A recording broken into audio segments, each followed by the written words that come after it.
which popular innovation recommendations actually do work. The results are startling. Many of them don't work. Not only do they fail to improve innovation, in many cases, they actually make companies worse at innovation. In this book, I share these results. My goal is to diffuse the RQ measure so that it can do for R&D what Total Quality Management, TQM, did for manufacturing, what hospital report cards are doing for morbidity, and what sabermetrics is doing for baseball. RQ not only tells companies how smart they are, it provides a guide for how much they should invest in R&D and innovation, and how much that investment will increase revenues, profits, and market value.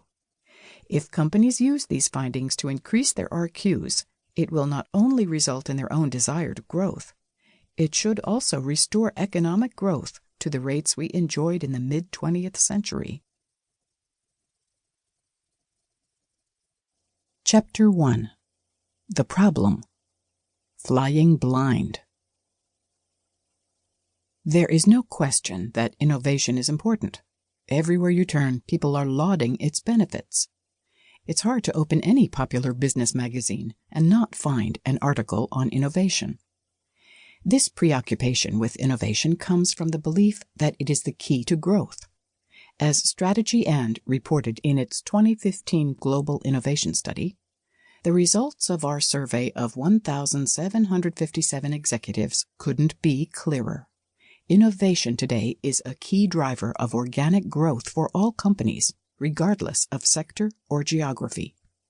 Indeed, the company reports its Innovation 1000 companies, top 1,000 R&D spenders, invested $680 billion in R&D last year, up 5% from the prior year.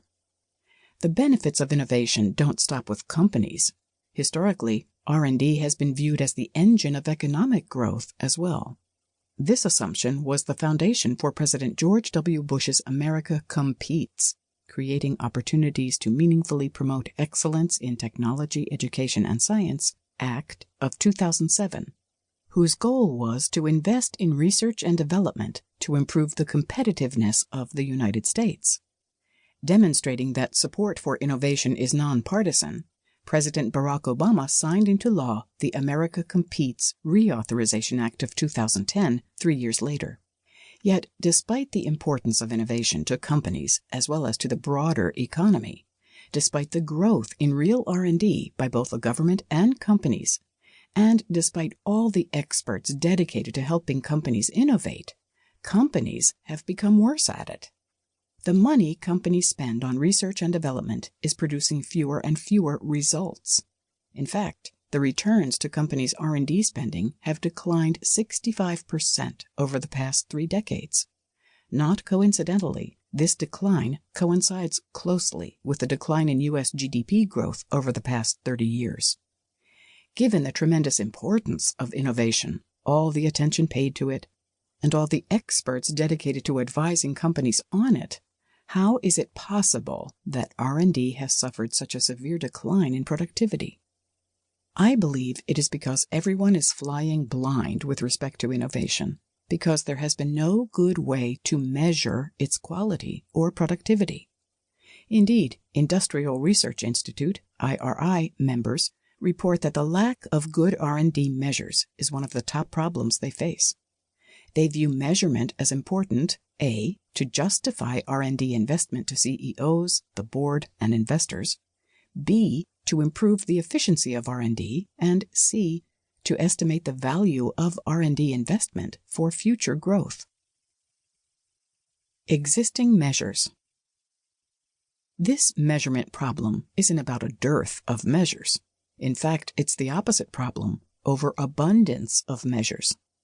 According to one study by the European Industrial Research Management Association, there are over 250 R&D metrics. Certainly one reason for the plethora of measures is that capturing project-level performance is quite different from capturing company-level performance. However, the more compelling reason appears to be that the measures are unsatisfactory. The data is difficult to collect. There aren't uniform standards across business units. The measures can be gamed to make sure a given group looks good. The measure